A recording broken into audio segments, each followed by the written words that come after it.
Hey friends, thank you so much for joining me for today's video. Hopping right on into today's content. As the title of this video suggests, yes, we're going to be talking about Schecter's new guitars that they've come out with over the last couple months and or weeks, and even to like a couple days ago at the time of this filming. So yeah, man, we're going to be talking all things Schecter guitars, and these guitars are interesting. Interesting's not necessarily a bad thing, but interesting nonetheless. Anyway, man, let's hop on in to the new guitars from Schecter. All I ask is that you guys subscribe to this channel before we get into the actual guitars, man. We're at 71K just about at the time of this filming. That's amazing, man. Thank you guys so much. So let's hop on into the Schecter Guitars website.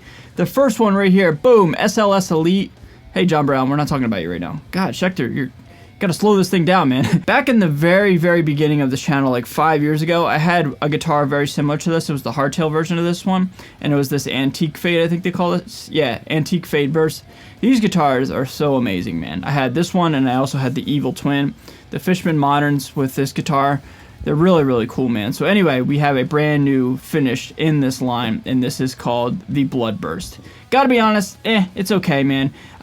This kind of reminds me of like a wine red type of look and type of finish. I've said it several times on this channel. Like a deep, rich red is one of my least favorite colors on any guitar, personally. Nothing against it if that's your favorite, but just not for me, you know what I mean? I think it's kind of, I don't know if lackluster is the word, but kind of more reserved and kind of just, I don't know, kind of middle of the road for me.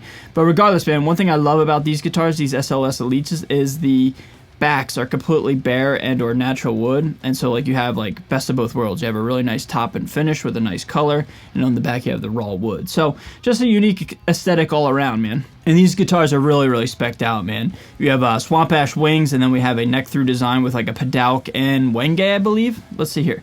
Maple walnut, Padalk. Okay, so maple walnut and Padalk with carbon fiber reinforcement rods. So like very stable.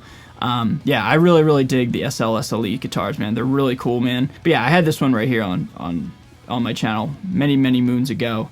That's a beautiful looking guitar. Kind of regret it, man. One that kind of got away. You know what I mean? I've had a lot of those in my career here on YouTube and just as a musician. And this is one that got away. I sold it, but I funded another purchase, back in the day, back when I was first starting out and trying to get some gear on the channel. You know what I mean? Anyway, dude, these guitars are really cool, so we got a new finish. Alright, up next, these have been out for a while, but we have the Reaper Elites. I don't think I've covered these on the channel yet, so I wanted to do so right now, okay? 1,500 bucks, whoa. Okay, so these are like as expensive as the SLS Elites that we were just checking out here. So I wonder what's the difference between the Reaper Elites and the SLS Elites. I guess maybe the pickups? Actually a lot. We have African mahogany body, okay, what are the necks made out of? Wenge, okay, so right off the bat, completely different specs there. What kind of pickups are these? These are not Fishmans. What are these? Probably Schecter USA's? Yep, Schecter USA San Andreas. Schecter does that a lot. They have a lot of in-house pickups, so they tend to try to put those in there, it seems, in their models more often than not whenever they can. I really dig Sustainiacs, man. Another color here is Bloodburst, so this looks just like the SLS Elite, so it's literally just, in my opinion, more or less the same exact guitar, just a different pickup configuration if you look closely. I mean, I guess maybe the contours are a little bit different on the body, but not really. I don't know, they kind of look like the same guitars. Flipping back here to the C1 FR SLS Elite, these are actually $100 cheaper, and they have Fishmans in them. So, really interesting, man. Interesting to see what the difference is. Maybe the Sustainiac makes them more expensive on the other ones. I'm not sure exactly, but it's pretty interesting, right? Check out the hardtail version. 1,400 bucks. Okay, so yeah, I mean, these are seemingly a little bit more expensive. We got the Bloodburst, and then we have a Deep Ocean Blue. I think I like the Deep Ocean Blue a little bit more. Yeah, something about that wine, I call it wine red, that deep, rich red, just doesn't really do it for me. I don't know. I think blue's a little bit of a cooler color.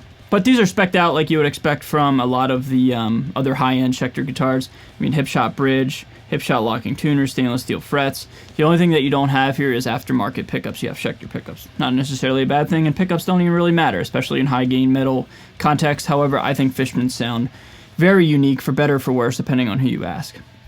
And then let's just give some love to the 7-string multi-scale fans, as I am all of a sudden a 7-string player again, which is kind of cool. I'm a fan of that to some degree. So we have a multi-scale here. Let's just check out the scale length here, 25.5 to 27. Okay, incredibly common. That's pretty cool. And then we also have the same two different color options as well. So yeah, man, I mean, they're cool. Out of all of them, I think I like the Sustainiac one the best. Just because, Floyd's and Sustainiacs, they're wild. They're kind of cool. Alright, up next we have a new signature guitar from Ernie C. And if you guys don't know who Ernie C is, he is the founder, along with Ice-T, of the band Body Count. Body count has been around forever, man. Ever since like the late 80s, way before I was born, dude. I wasn't even thought of yet, I don't think. But these are cool, man. These are interesting. These are very interesting.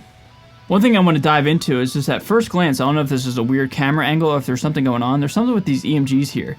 They're like kind of green and silver. Could just be a weird camera angle because I don't think I've ever seen a cover like that on an EMG, unless I'm missing something here. But, you know, it's a very kind of stripped down metal-esque, nothing too flashy or flamboyant. And it kind of fits the aesthetic of the Body Count, you know, band or vibe. I mean, Body Count's like a, I don't know what you call it, like a punk rock band of sorts, mixed with some hip-hop elements from the, you know, late 80s, early 90s. Yeah, so kind of certainly fits into that aesthetic, kind of rough around the edges aesthetic. So actually, if you take a look at Instagram here, we actually have 3 signature models. We have a V shape, this one that we're checking out here, and we also have a base as well. Anyway, man, what kind of pickups are these?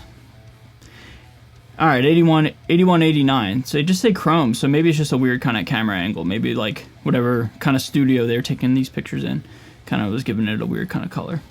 All right, and we also have a Juan of the Dead V1 right here. This is cool, man. You know, it's fitting the aesthetic, like I said, of Body Count. Body Count's a legendary band. I mean, nothing but love to the entire band. This is, you know, they're legends, dude. Like, this is pretty deserving.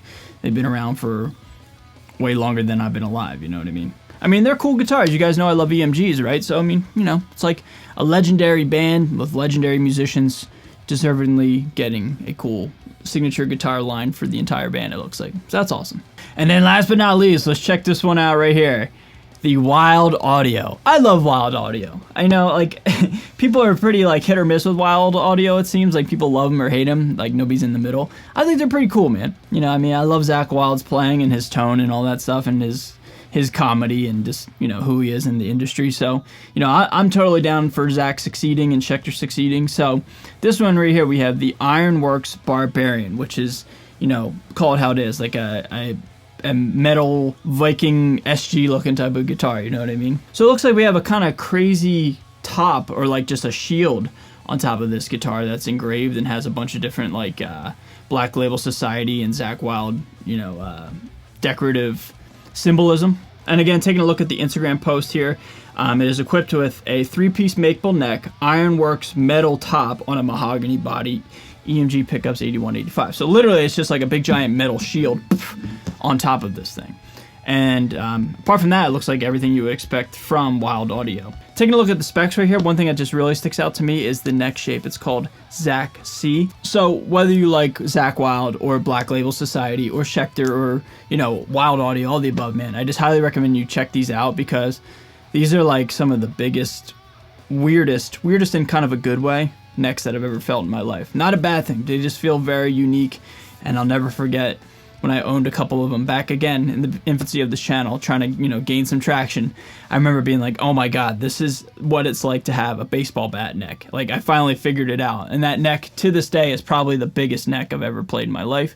But just because they're big and like just clunky and baseball bat-esque doesn't mean they're uncomfortable. It's just a different feel and a different vibe, and something I just highly recommend you guys check out at least, alright? And I think that just about does it, everybody. Very interesting guitars from Schecter. Some of what you would expect, but also, too, something way out of left field, especially with that Wild Audio. I like the Body Count guitars. They're cool. They're very kind of rugged and, like I was saying a couple minutes ago, adhering to the nature of Body Count and the band itself, right? And the SLS Elites and the Reapers are just kind of what you would expect from Schecters, but I find it very surprising that the Reapers are a little bit more expensive than the SLS Elites. I like the SLS Elites, I think, a little bit more just based off experience and, you know, the specs that they offer. But, yeah, man, very interesting guitars from Schecter. As always, I'm just stoked to always check out guitars and just talk about guitars. And just congrats to Schecter and everybody involved. Everybody from Zakk Wylde to Body Count to the entire Schecter team. Congrats on your releases and congrats on just continuing to pump out awesome guitars. It's really exciting to see and it's fun to talk about. So everybody, what do you guys think of my thoughts and opinions on the new Schecter guitars? I think they're pretty interesting, man. I think they're pretty cool. Interesting is the word of the day, so I'll just leave it at that. But yeah, everybody, what do you guys think of my thoughts and opinions? Leave your thoughts and opinions down below in the comments, and we'll mix it up and we'll talk all things Schecter guitars, okay? Again, if you're brand new to my channel, you like what I'm doing, please leave a like and subscribe, okay? With that being said, I am out of here. Y'all stay safe, stay healthy, and stay metal. See you guys next time. Later.